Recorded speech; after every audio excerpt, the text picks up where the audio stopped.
Hey, everybody, welcome back to The Gold Mine. We have another fantastic show. I am very excited. We got Steph joining us for the first time. We got Tyler joining us for the first time. I am stoked. Now, while I am stoked, y'all should be too. Make sure you're liking the show, subscribe to the channel, hit the notification bell, do all that good stuff. Get your emails whenever we go live on Wednesday afternoons. I am super excited. We're going to get into some intros right off the bat. So let's start with Steph. You're on top. Give me 10 to 15 seconds. Who are you? Where you come from? All that good stuff. Give her. I'm a sports nutritionist and strength coach for women over 40, and I currently live in sunny Southern California. I love it. Nice and succinct. Beauty. Tyler, how about yourself? I am an adventure photographer. I am based in Alaska, and I'm just out here having a good time. Love it, man. Brevity today. Yes, I like it. Shaun, how's the mountains treating you out there? Fantastic. In theme. Now, I have some excellent clips here that we can get right into. I'm going to start with one here. It's about a minute and a half, so a little bit longer than we normally go, but this is going to set the stage for everything else. So let's listen to this, and then we'll get your guys' thoughts on it right off the bat. You are starting to just close the fist and then start clenching them. So, and now you are supposed to hold this position for, let's say, 4 minutes. 4 minutes under pressure. So this one, not just like waiting. Yeah. So 4 minutes full power. But what I want to achieve by that is relaxation. So if somebody would ask me, so what are you doing there? I would call them, it's a relaxation exercise.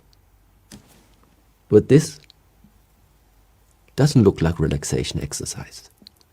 But the point is, after you are 4 minutes like this, when you then stop it, now the real relaxation comes.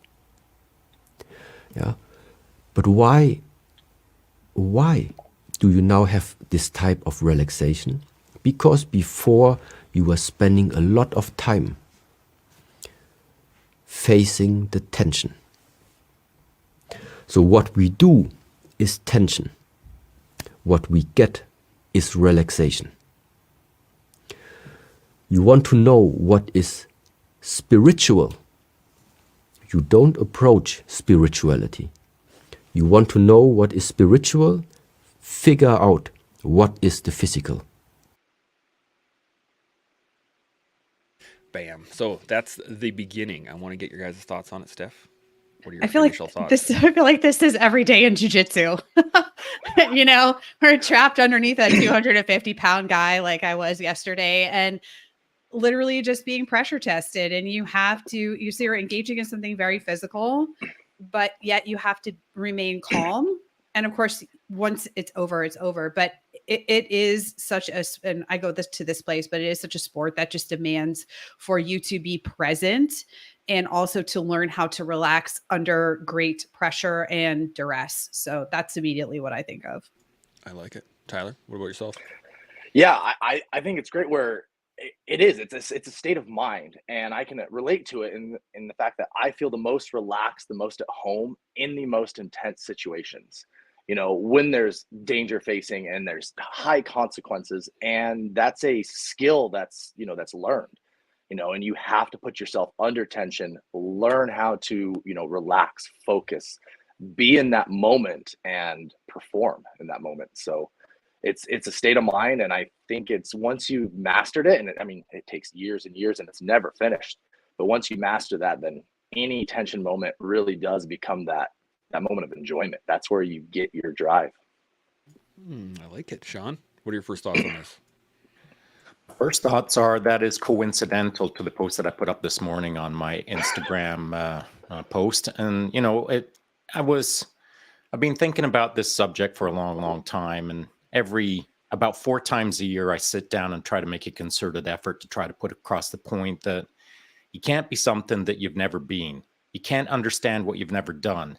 You can't face tension if you can't spell tension. And so you got to get in the mix. You've got to do really, really hard things to understand what really, really easy things are. You've got to have contrast. You've got to see the full left of arc and the full right of arc. You can't understand your battle space if you're looking down a laser trajectory. You've got to look to your far left and your far right. And that means you've got to expose yourself to hardship. You've got to expose yourself to comfort. You've got to expose yourself to people who are super cool. And you've got to rub up against the edges of society that you really are uncomfortable with, that maybe you don't like, that maybe you don't want to hang out with. That is life, man. Establishing contrast to understand your middle ground. If you think you're standing in your middle ground right now, well, maybe you are. If you've explored the fullness or the totality of your life experience. But if you're running a really, really narrow laser trajectory, you don't understand the things you're missing because you just simply aren't seeing them. Steph, I'm going to come back to you on this. Any additional thoughts now that we've gone around the table? Yeah, I think I really like what Shaun said and Tyler as well. But I think so many times, I come back to this idea of like, what is your comfort zone? And not that that's a bad place to be. Sometimes we make it seem like that's a really awful place and you should never go to your comfort zone. I think that's a really important place to have in your life. But much to Shaun's point, the reason I keep coming back to jujitsu, it's on my brain. But when I started jujitsu 7 years ago, it was because I wasn't feeling like challenged. I wasn't feeling like I was exploring things that were uncomfortable to me. And now I look back at that time and I think what's comfortable for me now on the mat is very different. And what's uncomfortable is I just signed up for my first competition since I was a white belt. And now I feel a little bit of that discomfort again. I'm looking to where can I grow from that?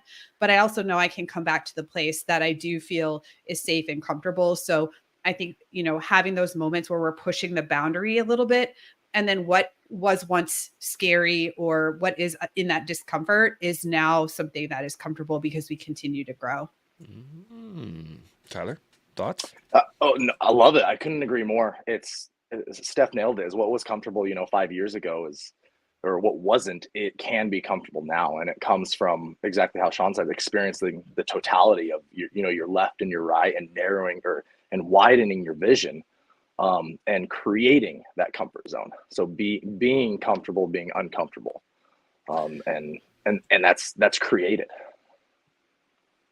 I couldn't agree more. And I have a question on this, but I'm going to get Shaun's thoughts before I do ask this question. What do you think, Shaun? Two thoughts. The first one I'll kick out is the fact that, and this would be an entirely different conversation. I mean, we could literally go down this avenue that I'm about to drop in, and it would take the entire remainder of the podcast, which is not my intent. So I'm just going to throw this out there, and maybe we can bypass it for another time. But I've pursued discomfort pretty much most of my life, and I love it, man. I'm so comfortable being uncomfortable that uncomfortable is my comfort. And so that is my challenge. My challenge is not to grab the burning spear and sizzle it in my hand and think, yes, master of the universe. My job is to look at the spear and say, I think I'm going to kick it back today. Put my feet up and get all namaste on it. My challenge is different than some people's challenge, and that is just to not grab life by the throat. I love grabbing life by the throat, man. And so since that's my default aggressive mode, that's what I was taught to do. That's what I love doing. It feels good to me to hunt anything. The hunt is the joy for me. The kill is not the joy. The hunt is the path for me. I love the hunt in everything, in anything, all things. And so because I love it so much, not hunting is my trick. Not hunting is my problem. Not hunting is my anchor that I have to drag around the world. I love to hunt. So slowing down is my challenge. But I don't want to jump into that because that's an awfully long conversation. What I was thinking as the second point is Tyler is talking about, owning your path, owning your story, being creative. And as I said, I just started following Tyler this morning. And one of the first things I saw was a recent post that he put up about how I think you said you were 5 years into the journey of being a creator or something like that. I forget the precise verbiage, but what I took away from it is you're still out there like pushing your envelope, trying to create, and you're uncomfortable kind of creating sometimes, but you're still creating because you realize the beauty of the creation process. And so I think for me, you can't learn how to create something that is worthy of your time until you start creating things that you feel aren't worthy of your time. And that is pushing into your blind spots, the uncomfortable stuff, the things that you never thought you'd have to do in order to do the thing that you want to do. All of that stuff to me is the real gold in the creative process. That's what I'm left thinking. Interesting. We must be thinking the same thing, because I was gonna go down that realm of what you were talking about initially, but we can bypass that. To your point, though, Shaun, is some of the times where I feel the most successful is when I've hit a wall and just slowly picked away at it until I was through that wall in the creative process. So, for instance, with the podcast, when I'm doing editing or something like that, and I hit a wall and what I'm trying to make happen isn't working. So then I have to go down the rabbit hole and figure out how it's done, and got to, watch all the YouTube videos and do all the things so that I can figure it out and then play it out. And then when it happens and I get it to work, that is where I feel the most successful, through that trial, not like just putting it up and being like, oh yeah, that worked. Awesome. Cool. I never think about that again. But in terms of the creative process, Ty, you want to jump in on this and get your thoughts on it? Yeah, I think Shaun nailed it. And just to take a step back with where you initially started, Shaun, I resonate with that, like, full heart, mind, body, and soul, with the slowing down kind of topic. That's my struggle as well. So again, conversation for another time, but would love to chat with you about it. And the creative process, again, yeah, it's the journey. It's getting to these places, or putting yourself in these situations in the unknown. And it goes back to that post that I recently put. It's like, it feels like the age of explorers is almost over.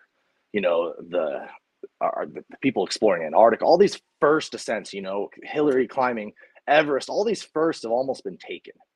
And so getting out there and doing something unique and authentic is difficult now. And you have to push yourself to the limits. You have to push the boundaries, and you have to go places and go further than other people have. And my love for the creation process is that journey. It's getting to those places, stepping foot somewhere that maybe no one stepped foot before.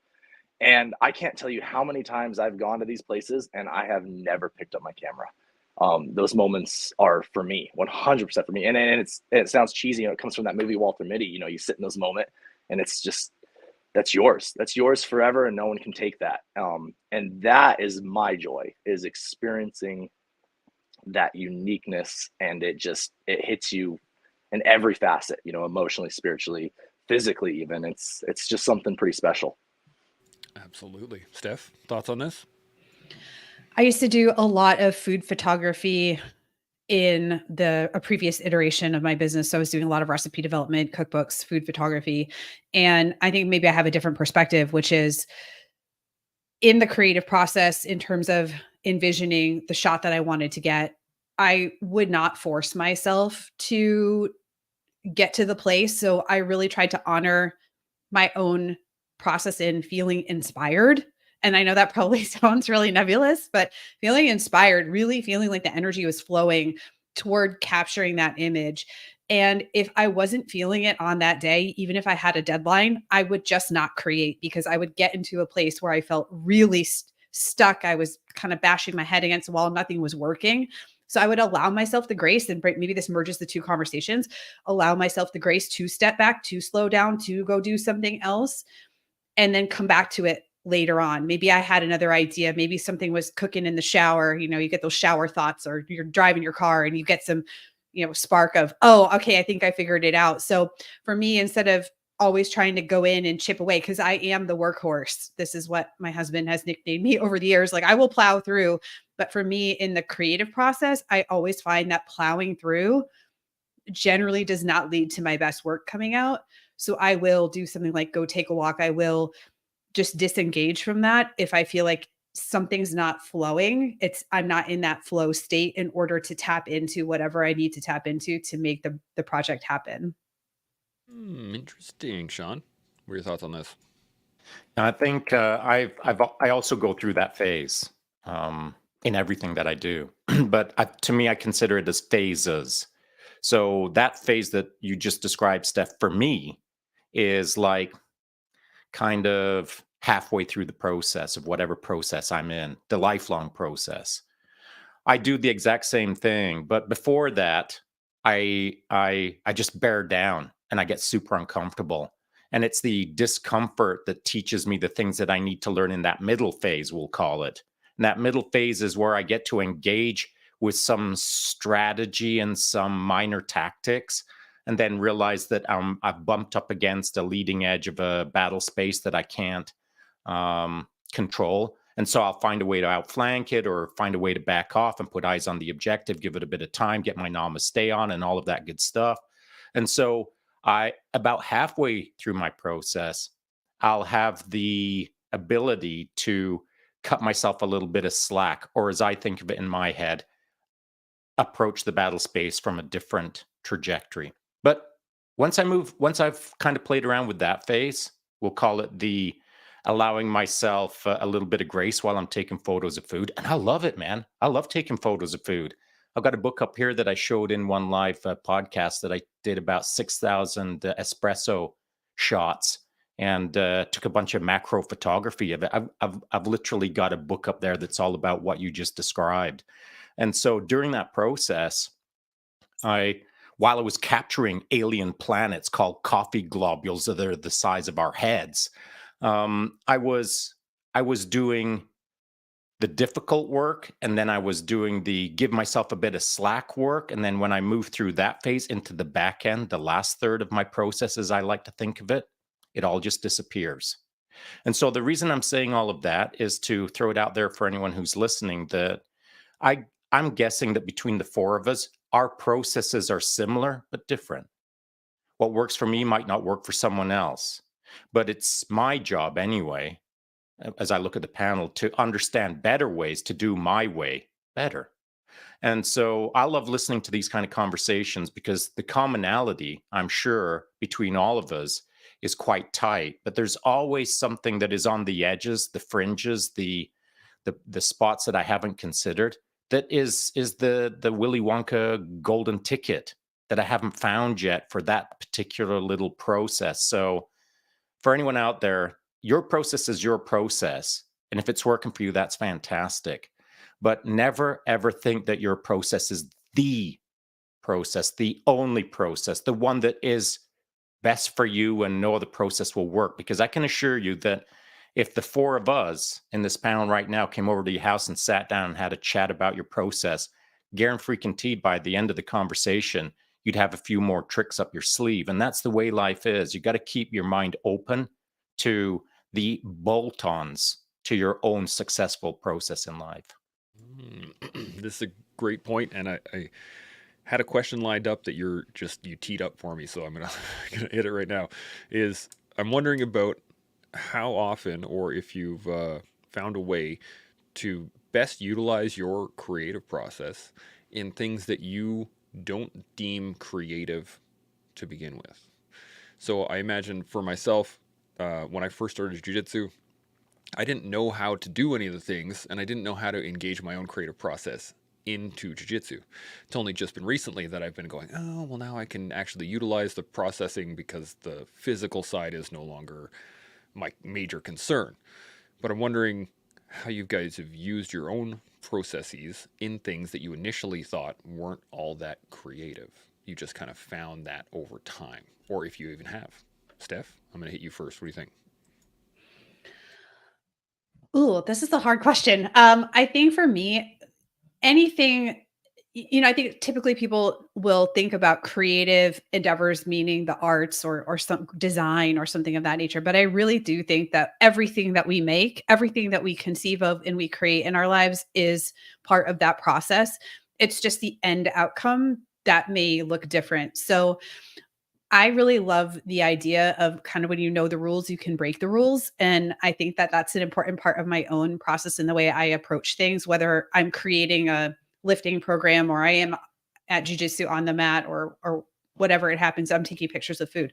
So I always think, what are the tools that I need to gather in order to be able to move forward through that process, but also once I know what those tools are, I don't have to follow the exact rules that whoever has laid out, whether it's people that have come before in that endeavor or just what we gather society tells us is the right way to do things. So we know the rules, we can break the rules. We know the moves of jujitsu.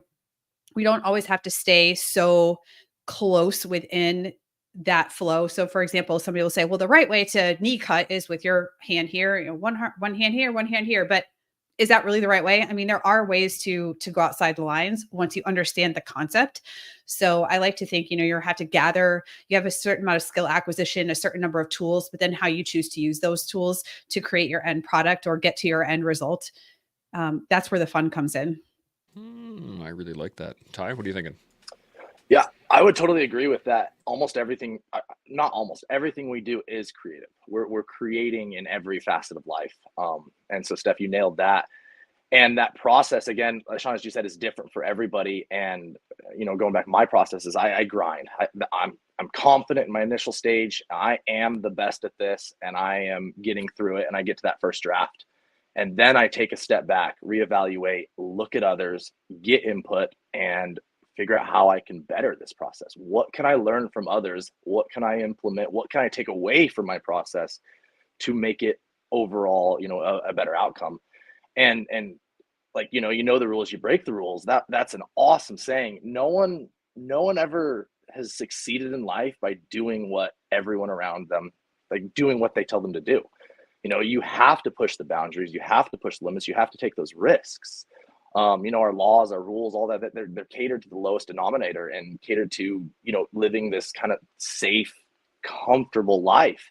And if you want to be an outlier and successful and successful in that has many different definitions, but in your personal place, you've got to, break the rules, push the boundaries, do something different than those have done before you. I like it. Shaun, what are you thinking? Agree with both guests, and pretty much, I was going to say pretty much everything, but probably everything. And for me, it is a case of anything that I engage in, any task, any obstacle in front of me, whatever the event is, we'll call it. That is the target, and I'll find a way to get to the target. And it might be linear, it might be ebbs and flows, it might be up and down, it might be in circles, it doesn't much matter, but I'll get to the target in my own way, a way that I've learned how to do over several decades.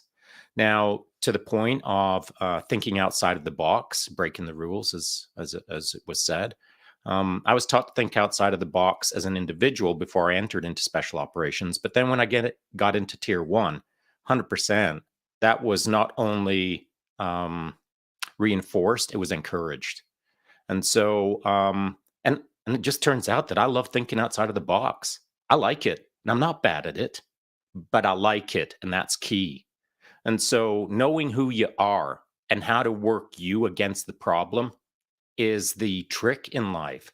The more you know yourself and the more you know how to use yourself against the thing, the better you are at doing the thing.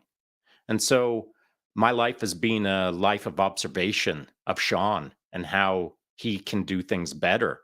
And I do love outside of the box thinking. So my default, whenever I look at a problem or an event or a challenge or a task or a lifestyle choice, the moment that I consider that, my instant default mode is default aggressive, followed by default out of the box. I barely got my foot across the start line. I barely understand what I'm getting myself into. And right away, I'm outside of the box, which works for Shaun. Because the moment that I instantly go outside of the box and try to do it way different than anyone else has, guaranteed I'm screwing up way harder than most people ever will. But I'm used to it. I don't mind a bit of failure. I don't, because I learn really quick. It is my most expeditious method of improving. By embracing failure, I get fast, or I get quick fast. And so wrong, I get better fast. So for me, out of the box thinking is key. And I want to throw in another little twist in that statement, and I'm interested in what the panel thinks. And so my wife a while ago asked me a question. I ride pretty much every single day of my life for plus of 25 years now. And I have a trail up here in the mountains. It's called Blue Elephant. I ride that nearly every single day, all seasons, winter, summer, all the things. I was shredding yesterday. I shredded it the day before. I'll shred it today. And so I know that trail with my eyes closed, riding it backwards, juggling balls and eating a burrito. I can do anything on that trail and shred it faster with my eyes closed than most people can with their eyes open. So my wife said to me, "Why do you keep riding that trail? Why don't you choose another trail?" Well, I ride all the trails, dear, but why is it Blue Elephant that has me fascinated? Why do I feel like I have to ride it? It's because the more you do something, the more you see in the thing. And so my bandwidth on that trail now is a mile wide compared to several years ago when it was only a foot wide. So I see all the bandwidth on that trail. Every day that I add an additional invisible bandwidth to that trail that I didn't see the day before, after years and years and years and years, it's now me playing with the hyper granularity of my real time moment, the nuance of life, as it were. It's easy to step into a new thing and be jazz hands excited about, I'm about to kick that ass. I'll tell you, it is way more difficult to get your jazz hands going and go and kick that ass on a trail that you've ridden a gajabillion times. So you have to learn how to do a thing that you know how to do well, but at such a level that you're seeking newness in it. So I didn't want anyone to think out there that simply looking outside of the box and doing things differently is a big old green check mark if you do it once in your journey. I consider that as a mandatory every freaking day until the day you die. You're always searching for nuance. This is a great point. And what do you guys think? Tyler, I'm coming to you first. What do you think? Yeah, I think there's a beauty in it. The repetition, like you said, that's what makes you grow. That's what makes you better. That's what sets apart, your tier one from your general infantry. So it's the repetition. They've done this a million times, and like you said, that bandwidth grows, and you realize every time you do it, if your eyes are open to it, you see something new, and you love that process. It's not boring. It's not monotonous. It's not the same thing over and over again.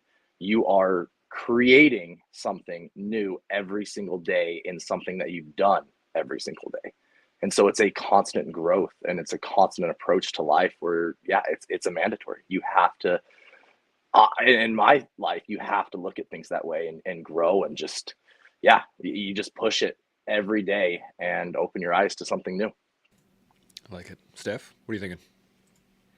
As Shaun was talking about his favorite trail that he rides every day, I was thinking back to when I was mountain biking as well, and all the trails that I would ride over and over again. And it just reminds me that the trail will change. There are going to be micro things about that trail that change with season, whether it's like a rock has moved or just the berm has changed in angle just a little bit, or something is different. There's a tree down now. So the trail will continue to change. You and your skill level continue to change. And so the two of those things are always flowing together. And so it's a really fun way to challenge yourself in that micro sense, like Shaun was saying, to meet the new challenges that you find on that trail, and also to be able to find joy in the repetition. And as somebody who lifts weights and has done so for the past 14 years, it is not lost on me that people always want to use my own metaphors against me. So they'll always talk about like putting in the reps. And I'm like, yeah, I get it. But there is something really great in that. You get to revisit something without having to go through all of the discrete learning that has to go on at the beginning, right? To know how to brake at, when are you going to brake as you're taking the corner on your bike? How are you actually going to keep the bar close enough to you when you're lifting that barbell? And so you get to bring it back around, more creative in your process, more creative in how you explore that trail when you go out, because you've changed, the trail has changed, but also you're not in that learning phase where everything is so very new. You get to see what's new to see on that day and enjoy that part of it. I was thinking about this. Oh, Tyler, what do you got? I was just, and to add to that, and using the trail as that analogy is, you get to see the new is like, now that you've mastered the trail and you've done that repetition and you are efficient and good at that, now you get to notice the birds on the sidelines. You get to see the sunlight pushing through the trees. You get to see that bear running across, in your peripherals, the deer coming through. Now you're noticing everything around you, and you get to put more of your bandwidth, more of your attention and your focus towards those little things that paint that overall beautiful picture of what you're doing, because you've mastered the more of the challenging aspect of it. You get to see a little bit of everything after that. Yeah. I was what do you got? There is one more thing. There is one more benefit to this, of course. The more that you become the more you pursue mastery, the more you see. But not just in yourself, and not just in nature around you, but also in a dude called Tyler, who I didn't know a couple of hours ago. When I jumped into his IG page, I saw you riding a fat tire bike across a frozen lake, and it took me about 1.4 seconds to completely absorb that entire imagery and know exactly what was going on in the moment. Because if you've been in the game of something long enough, you only need to flash look at something and know exactly what's going on with that other human being in that exact same moment. Now, you won't understand how they feel. You won't understand whether they ate enough bacon or not that morning. But what you'll do is get about 98% correct in your instant bandwidth read from the moment. And so as I see it, the more I pay attention to my life, the more I can understand in other people's lives. And I want to ensure that I'm not just talking about learning how to be a world championship macrame winner. And by understanding macrame, you understand all of life. That is not true. But by seeking mastery of macrame, you'll understand more about life than anyone who doesn't seek mastery. But to build off of that, if you're seeking mastery in several subjects that are broad enough that it takes you across a swath of different subjects, well, pretty quickly, well, maybe not quickly, after a few decades, you can pretty quickly look at a moment and think, I understand what's going on there. You can look over here and think, I know what that dude's all about, plus or minus 5%. And so I think that we're not just understanding our lives through the granular observation. What we're learning to do is understand other people's lives as well. I like that, getting empathy out of it. And I put a post out a little while ago, is that the only true way to understand ourselves is to seek ourselves through the interactions with other people. And I think that, you can sit and meditate on yourself in a mountain cave for 50, 60 years and never experience other people, only experience yourself, but you wouldn't really have the full depth of experience, as we've been talking about, to know yourself without that interaction. And I think that's key, is that we have to seek interaction, not just with other people, but seek interaction through all of our senses, through all of our processes, through all of our, all of the systems that we put in place. We have to continue to seek interaction. You can't just kind of like check them off and say, oh, yeah, that's good, and then never touch it again. You have to continue to kind of come back to it. And I was watching my son draw a little while ago, and he was coloring an assignment for school. He's in grade 1, so it's not like it wasn't a massive assignment, but he was just sitting there coloring, and he got upset with himself because he colored outside the lines in one spot. And I was like, yeah, it's all good, man. We make mistakes. That's how we learn. It's all good. Carry on. But he couldn't get quite past the fact that he had made a mistake. And I was like, buddy, you need to color outside the lines to really understand the lines to begin with. If you always stay inside the lines, then you'll never really understand why you're staying inside the lines to get the full image of the picture, at least in my mind. What do you guys think? Steph, I'm going to come back to you. What do you think?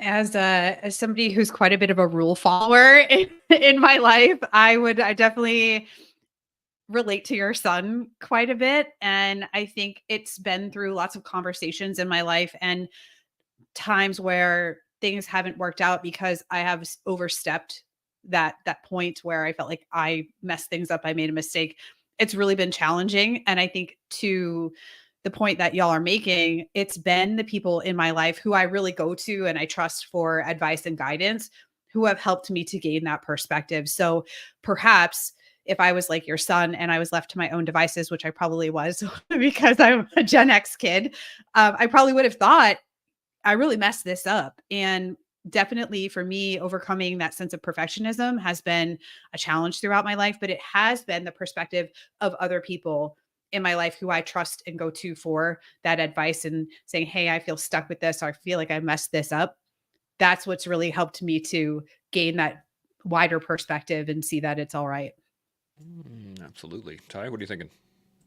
Love that. No, I resonate with all of this, and I'm thinking about, you know, the interactions with people, and my thoughts on it are where I think interactions are crucial, like you said, to know yourself, to grow. But I think it's important to interact with the right people, to surround yourself with others that have different processes, have different opinions, have different ideas, but at the same time hold your same values, morals, and almost like general outlook of life, of the growing, that, you know, there's so many people out there that are, and I they're comfortable being where they are. And when you surround yourself with, and I hate to say this, but mediocrity, you're going to be mediocre. You're going to stay the same. You're not going to grow. So I think picking that circle is very important, and getting, you know, learning yourself through others that are achieving greatness or aspiring to greatness or aspiring to better themselves. I think that's a huge part of it. At least it has been for me. Yeah, absolutely. Sean, what are you thinking? Well, I agree with that. I'm not a big fan of mediocrity, but you know what? There's a pile of mediocrity out there that doesn't know that it's mediocre, which is precisely why I put my post up this morning, which is about there's a pile of people out there fronting as lions, but they're just gazelles. That's a dude's quote. That's not my quote. That's his quote. And it was simply a case of y'all talking like lions, but y'all gazelles. And some of that is through just straight up ignorance. Some of that is through straight up ego. Some of that is straight up because of they truly believe that they're really kicking ass because their circle of friends aren't kicking that much ass. So they're the biggest ass kicker in their group friend or their friend group. So how do you know if you're mediocre or not? Well, you don't until you go seek excellence.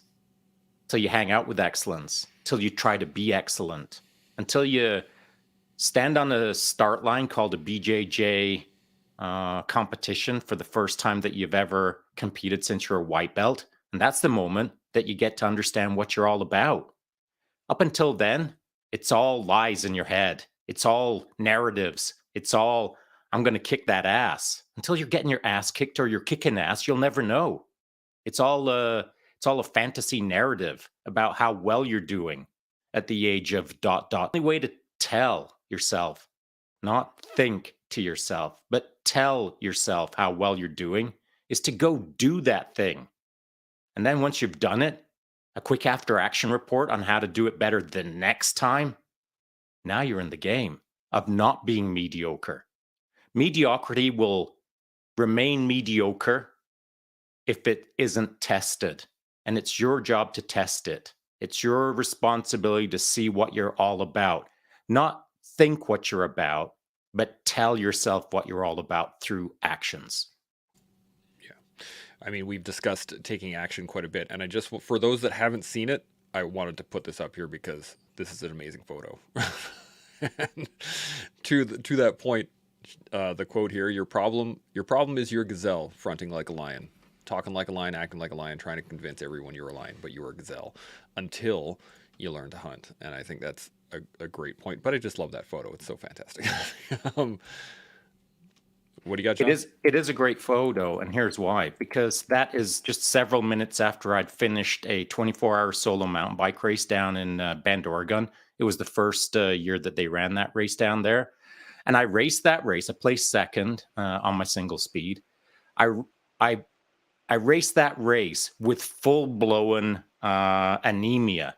I was so sick. The doctor made me I had to sign off at the hospital to say, I don't care what you think. I'm going to go race a 24-hour solo, even if it is dangerous. And so that's the way my head works. That image is literally me hunting the gazelle at the end of a 24-hour race. It looks like chicken, but in my head, it's a gazelle. And so I was freaking hungry. I'd been on liquid nutrition for about 26 hours. I was in the hurt locker. I was definitely more anemic, but I was in the game. And being in the game, that photo to me represents mega game, because the odds were kind of stacked up against me, but I still went out and kicked ass. And the reward is the gazelle. I mean, does anyone else think like that? Does anyone else pursue life so hard that you're pursuing the gazelles in life? And I'm not talking about like hunting normies. I'm not getting all weird here. I'm talking about like lining up in anything in life and looking around you and considering, oh, it's on so hard. It's on like Donkey Kong hard, because that's how my brain works. I'm like Donkey Kong mode most of the time. And that doesn't mean that I'm a goof about it. It just means that when I show up, I freaking show up. I don't attend. I've said this to 1 gajabillion athletes around the world. If you're in the game of attending, go find another coach. Because I'm in the game of kicking ass. You attend a race or you race a race. I'll only talk to the race crew. It doesn't mean that you got to win. You could be dead last. Doesn't matter to me. But if your 33rd finishing spot is because you gave it your all, I'll be your biggest supporter. But if you show up and you place 3rd in that race, but you half-assed it, frickin' get out of here. You and I are going to have a conversation about half hour after that race is done, where I jack you up for not going all in. For sure. To me, performance in those kind of moments is about you testing you finding out what you've got in the tank, who you are. So all in or half in? I'm interested in all in. So go find some gazelles and hunt. I like this. And this, I got the clip that I wanted to add into this is it's fantastic. So I'm going to show this to you guys and I'm going to get your thoughts on it. But Shaun, I have a different question for you after this, but here goes. And if anyone out there thinks I'm being hard on the suck club, well, it's because y'all suck. And I don't care for the fact that you suck. And it's so easy to change. It is so easy to change. No one has to. No, just because you're in the suck club and you're the king of that club, you can easily take off your suck patch and put on another patch, and it's called Do It Freaking Better. And it starts in a split second within your mind, because you can lie to yourself day after day after day that no one understands you. That might be true. If you aren't running a tight program, I can't understand why you suck, because I'll look at a guy in front of me and think, that dude doesn't have to suck. He's actually a pretty cool guy. If he just did this, this, and this, he'd be moving forward. He'd start to understand how the game is played. Then he'd be playing the game. Then he'd be crushing the game. Then I'd be trying to keep up to him in the game. That's how it's supposed to work. But no one talks like that. No one challenges anyone like that. No one pokes anyone in the chest and says, get out of the suck club. But I think that that's what we're supposed to do from time to time, no? Yeah, exactly. So thoughts on that? Ty, come to you. Yeah, just spot on. And I have that mentality with almost everything I do with my life. And I tend to voice it, I think, probably too much. I think I've hurt relationships actually by calling people out and being like, look, just do better. It's easy. Just do better. You know, you're doing this half-assed, or you're comfortable doing something not I don't say the right way, but not at a higher level. And yeah, get out of it. It's a, like you said, it's a split second change in your mind to get out of that club and to do something greater. And it's as simple as that. Just do it. Just stop being lame. Stop being comfortable in that club. Just, I mean, it's so simple for me to just have that mentality, to think that, and I try and push that on other people and push them to grow. And I don't do it out of a place of being, unkind or uncaring. I do it out of a place of like, I want to see you succeed. I want to see you crush life.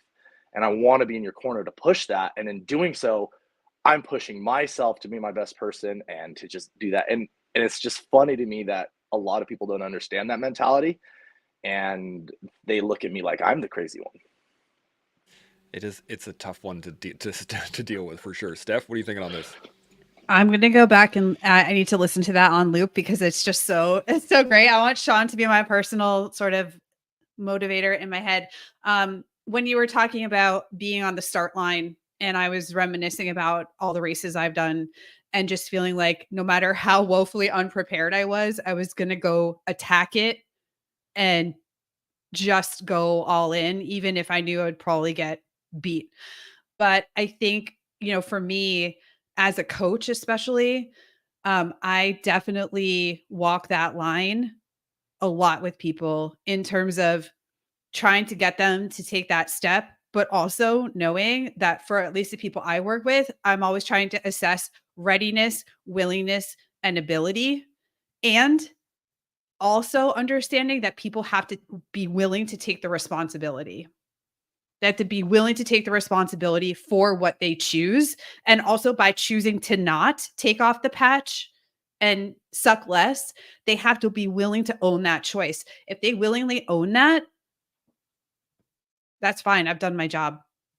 But I'm, of course, always trying to see the best in people, always trying to get them to reach for a little bit more, but also helping them understand why they think the way they think and why that stopped them in the past. So I take a little bit of a different approach, and it's tough. That's the hardest part. I always say, look, if we're talking about getting somebody stronger, we all know how that works. We have an internet at our fingertips. You want to build muscle, you want to lift heavier weights. We know how it works. What the thing is that's stopping people is the stuff they've constructed in their own mind about what's in the way. And so my job as a coach is to help them deconstruct that, help them take those next steps.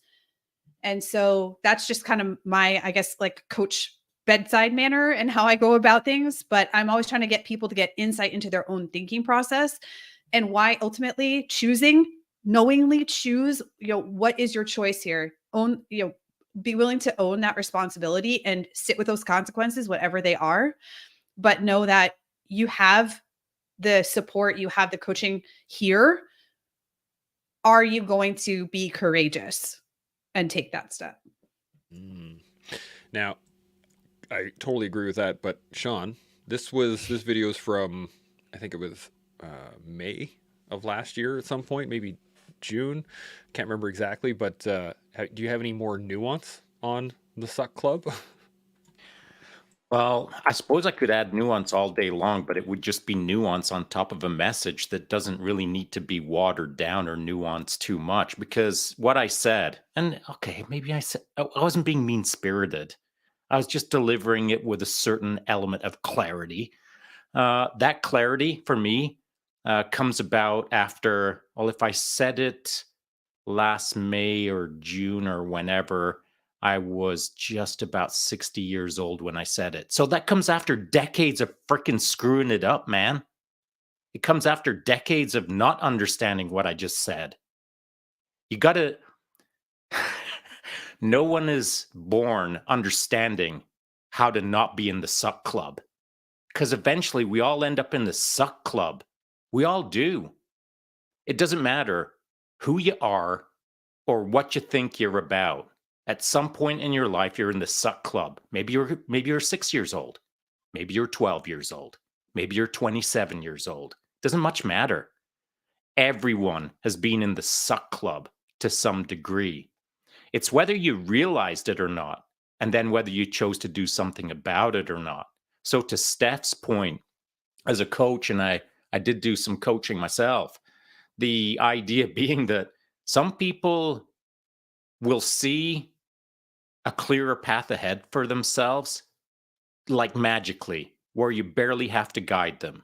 Some people need a lot of guiding to move out of the suck club. And some people are resistant to leave the suck club because it's become a little bit of their identity. And so knowing your target audience or knowing the individual in front of you is, of course, key on how to best move them forward optimally, efficiently, effectively, all of that good stuff. But irrespective of even knowing the person in front of you or what suck club they're in, I feel pretty comfortable lining up in front of anyone on the planet, looking them square in the eye and saying, bro, pick up the pace. Because we all can. It's just a matter of how much suck is in that suckage. The person who's standing in front of me, is at 1% suck, 0.3% suck, 47% suck? Am I 12% suck? I don't know what I am in context of the people around me, but I got to pull up my socks every day. I got work to do every day. I don't have this whole thing figured out, but I know that I can try harder to do better tomorrow versus today. And today I'm trying harder than yesterday. And so it doesn't matter what you do or don't know. What you just got to dig in, give it your all every 24-hour cycle, wash and repeat, wake up a few decades from now, then you can talk about whether you suck or not. Until then, just get to work and the rest sorts itself out. It's the truth. I have one more, I guess, question, I think, before we run out of time here, because this is disappearing very quickly. And that is, I'm going to postulate this to you. For those that are in the suck club, we all kind of agree that it's hard to understand being in the suck club. Now, I was in the suck club just recently, so I remember it quite well. But the question I have for you guys is, do you think that it is based on the fact that they are results minded versus effort minded? And so I'm going to expand this just a little bit before I hand it over. But for those that, show up at a race and they get third and they kind of half-assed it, for them, the result is the important part, right? I got third. What's the big deal? Right? I got third place. Awesome. That should be a cause for celebration. Versus the person that worked their ass off and came in 33rd, and they feel great about their performance. They put it all on the line. Do you think that has something to do with the suck club just in general? Steph, coming to you. What do you think?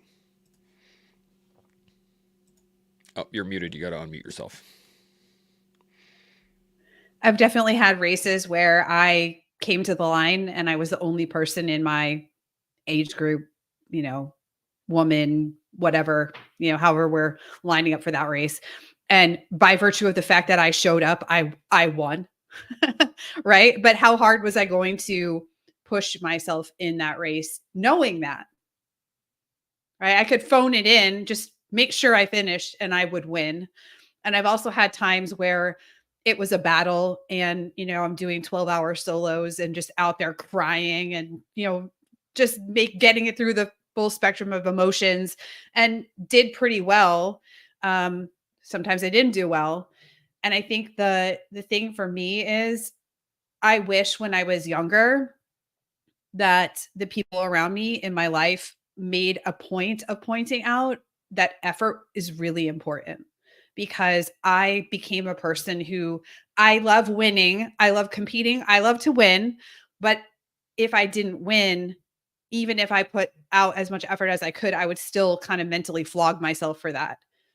So I think the best thing that I have learned, and I coach little kids jujitsu. They're 4 through 6 years old.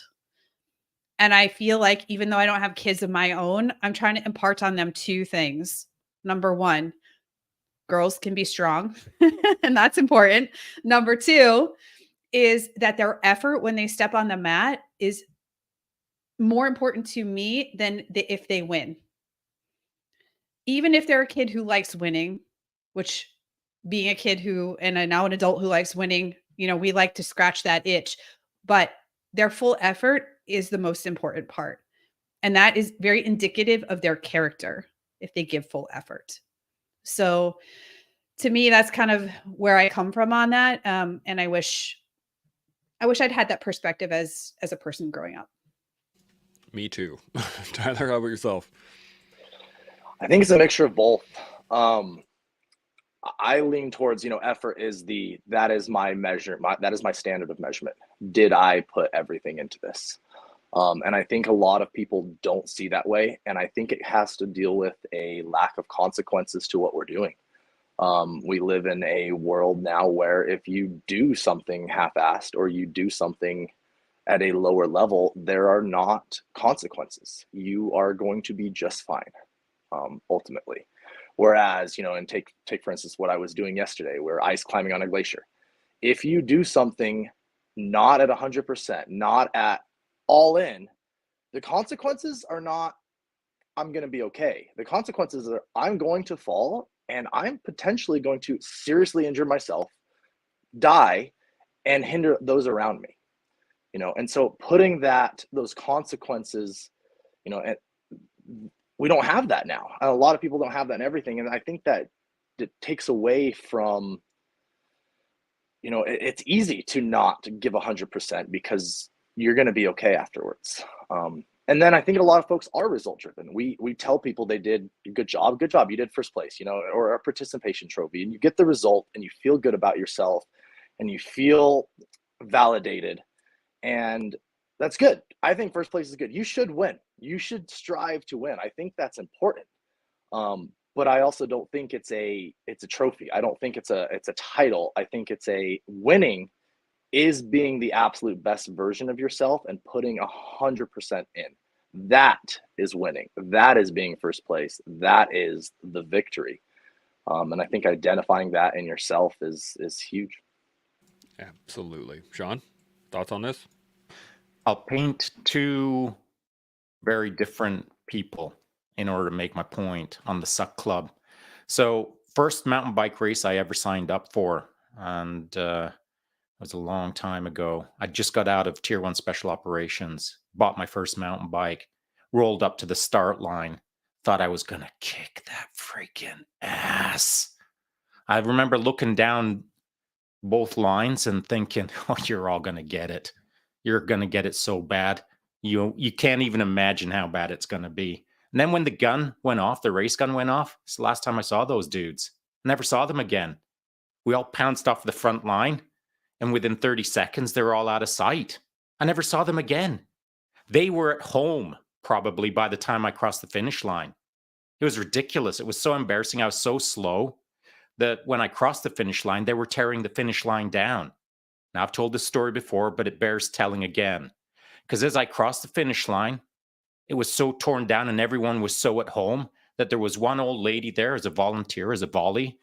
And in slow motion, in my mind anyway, because I can see it right now, as I went across the not existent finish line, there she was punching her fist in the air and saying in slow-mo, "Don't worry, it'll get easier." And as I went by, I thought, what the hell is going on, man? I'm Tier 1. What just happened? I'll tell you what happened. I didn't have a freaking clue. I didn't have a clue. I didn't realize how hard that new thing was going to be. So what did I do?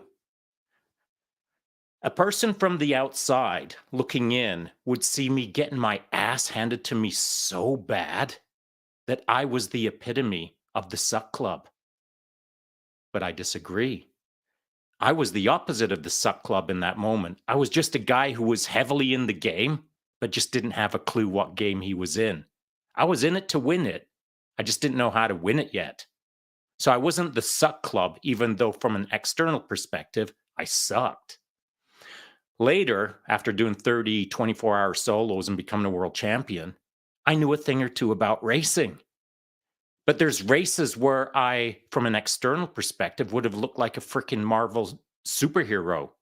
But I was actually sucking. I was in the Suck Club in my own little way. I was not performing to my potential. It's not that I was half-assing it or dogging it out there, but I wasn't so all in that I was risking my life, as it were. So there's times from an external perspective where the Suck Club appears to be the Suck Club, when in fact it is quite the opposite.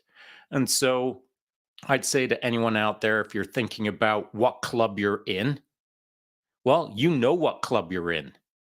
But if you're looking at other people and evaluating them as being in the suck club, I'd say put on a different set of lenses and apply a little bit more nuance, a little bit more granularity. You might be surprised that they're in the suck club far less than you are. So, maybe sit down and think about that today. I like it. I like it. That's a great story to finish the conversation off. So first off, I just want to say, Tyler, Steph, Shaun, thank you guys. Great conversation today. This has been fantastic. I know there's lots of great points here. I can't thank you guys enough. So let's get some final thoughts. Anything at all that's still rattling around in the back of your guys' heads? Tyler, I'm gonna start with you. What do you think? One, just say thank you guys. This is awesome to talk about these topics and to just get thoughts out and hear other perspectives, and it's motivating. You start to realize, yeah, I am in the suck club and a lot of things, and it's time to get out and it's time to push myself even further and get better. No, I think keep creating in everything that you do. Keep creating, be authentic, be genuine, and have fun doing it. Love it.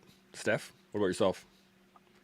Yeah, I think the thing that comes to mind is two things: is to have courage and to take the chance, whatever that chance happens to be. Take the chance to do the thing that scares you a little or a lot, and feel the feeling of feeling fully alive in that moment.